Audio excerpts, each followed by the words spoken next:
Ito na mga kanoypi, dito na ako sa kapatid bumili. Sprocket na 13 teeth. Subukan ko tong 13 teeth mga kanoypi, kasi yung nakalagay sa harapan ko 14 eh. Tapos yung likod, ayan, tawag nun 48 pa rin. Hindi pa rin nagbago. Yung 47 yung hinahanap ko, kaso wala eh. So 48 pa rin. Tapos 13 sa harapan. Magpapalit din ako ng rubber damper. Ayan, ito yung binili ko dyan sa kapatid. Yung kadena, doon na lang sa Skygo bibili. Doon bumibili yung mga kasama kong tricycle driver eh. Mas mura daw doon eh.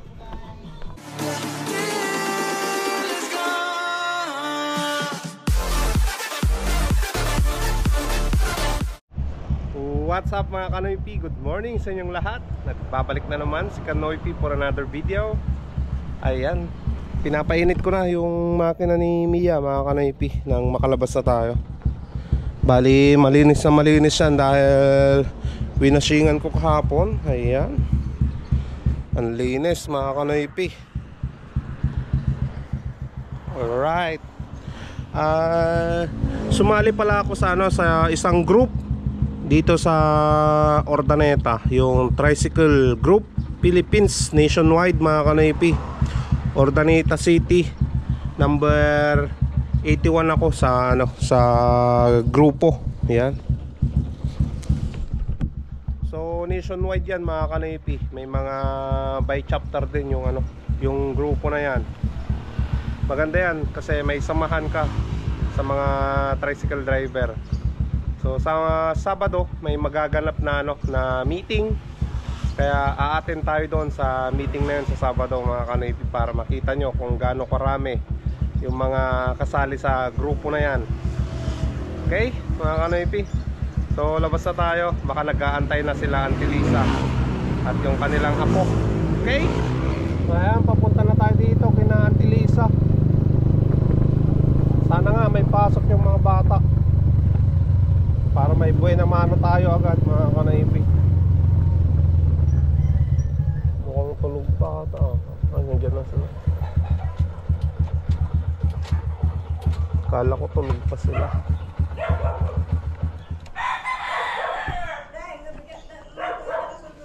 Ano bigat taon? Sige ka na doon tayo.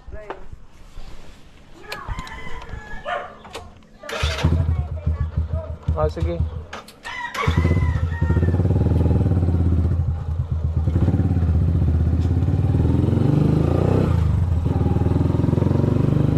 Ayan mga Kanoypi, hindi natin nasundo ngayon sila Auntie Lisa. May pupuntahan daw. So tayo, yan na tayo agad, nagantay ng pasahero para may buhay na mano tayo. Wala pa namang tricycle dito na nag-aantay ng pasahero. Ayan, mamaya natin susunduin yung apo ni Madam Luz dahil maaga pa.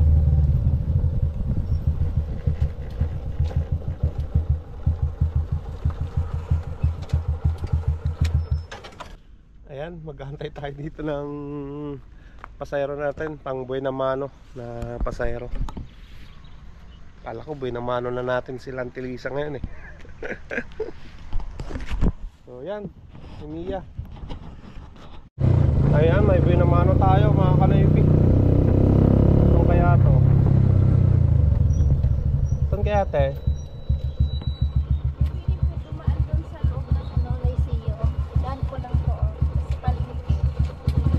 Sige.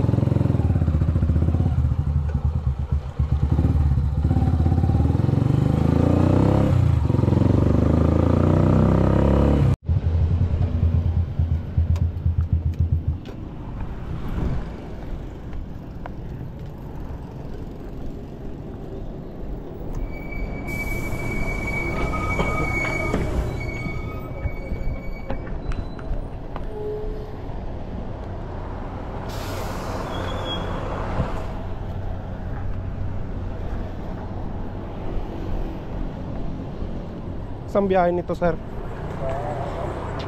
Pampanga. Oo.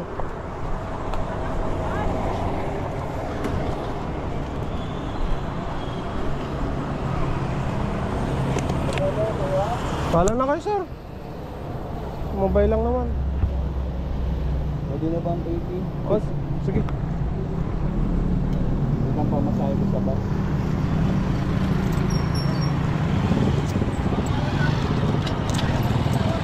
Salamat, kuya. Thank you, thank you.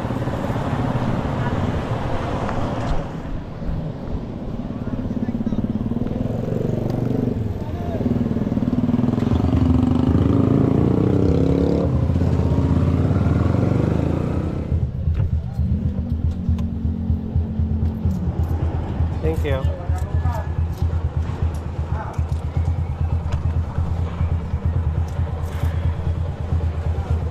Ayan, binigyan tayo ng 30.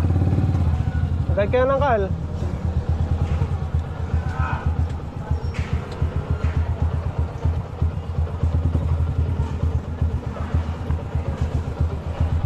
Napuno mo na nanaw.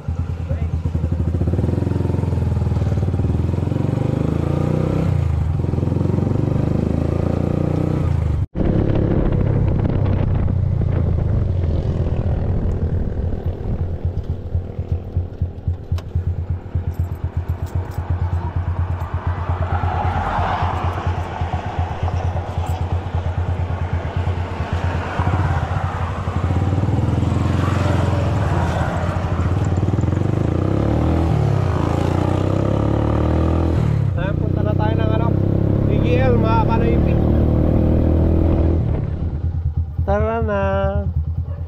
Anong oras na ba? 34 na pala.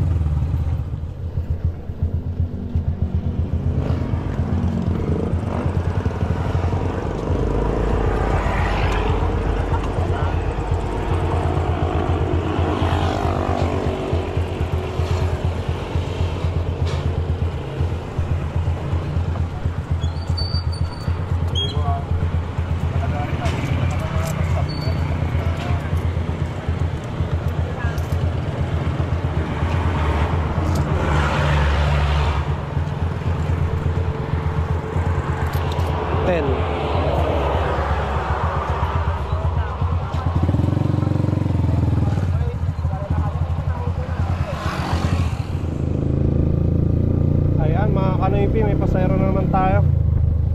Elementary. Tara ate.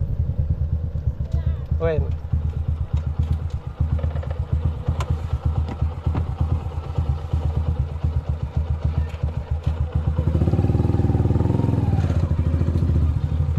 Tayo ng tayo.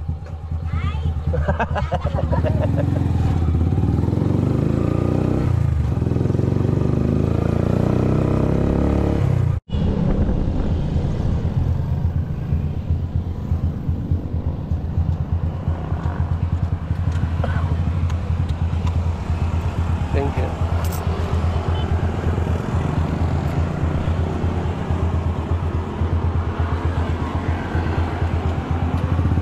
Ayan, kumita pa tayo ng 40.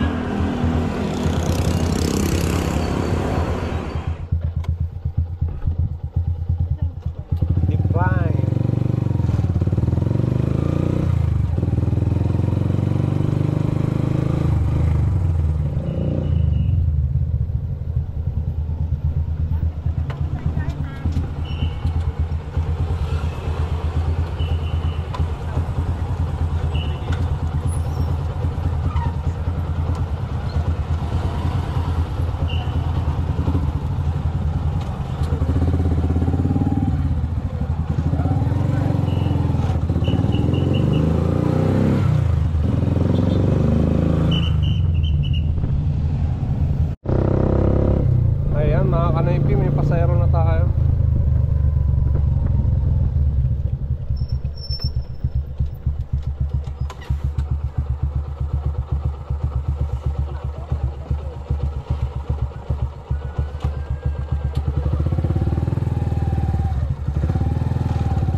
sprocket. City 125. The 47 nyo.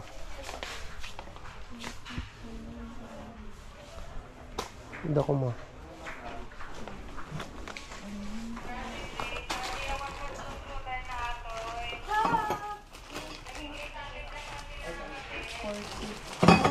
$48 lang. 48 lang. Sige aja.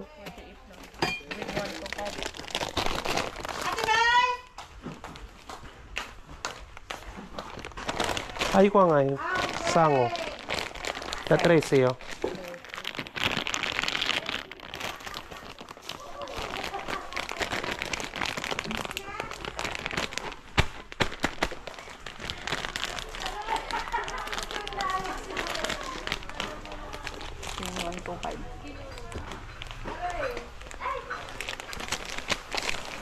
Menti ka dinam. Ang size na kaya. Kala 110. Ano bayad na? Dalby. Sige ate lang na. Sige ate. Sige ate na yung ko. Ito na mga kanoypi. Dito na ako sa kapatid bumili. Sprocket na 13 feet. Subukan ko tong 13 feet mga kanoypi. Kasi yung nakalagay sa harapan ko 14 eh. Tapos yung likod, ayan, tawag nun 48 pa rin. Hindi pa rin nagbago. Yung 47 yung hinahanap ko kaso wala eh. So 48 pa rin. Tapos 13 sa harapan. Magpapalit din ako ng rubber damper. Ayan. Ito yung binili ko dyan sa kapatid. Yung kadena doon na lang sa Skygo bibili. Doon bumibili yung mga kasama kong tricycle driver eh. Mas mura daw doon eh.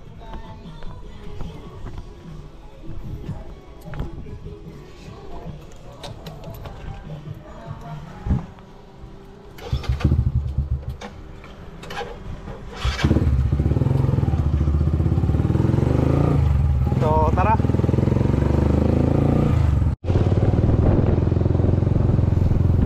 Ayan, dito tayo sa Skygo bibili ng ano, kadena.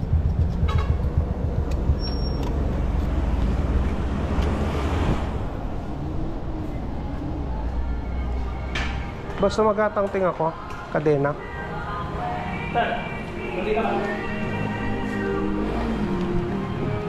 Kadena yun, sir. Kadena. Kadena? Well. Wala yung parts man namin sa Wala yun. umalis. Sige, sir.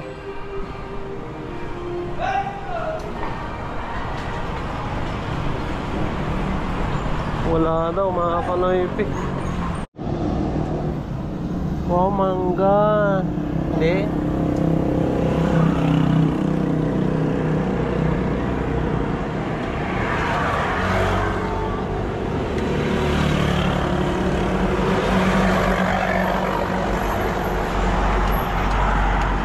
Wala na.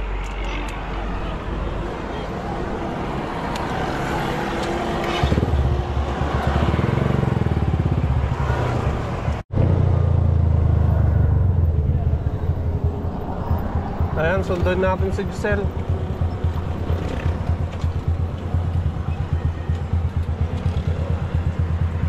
Boss.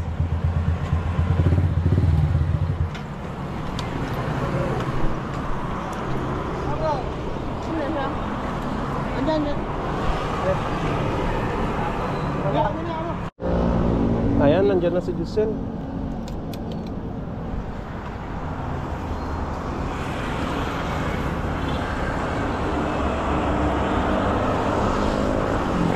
Let's go.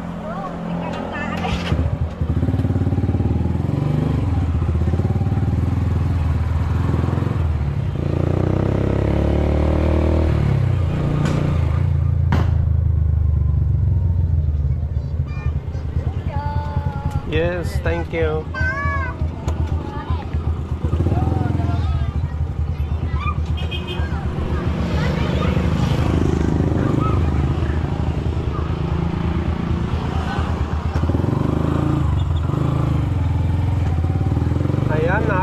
natin si Giselle mga kanoypi. Kumita tayo dyan ng 50 pesos. Wala siyang kasama eh. So pila pa tayo dun sa paradahan. At bibili ako ng ulam naming tilapia ngayon.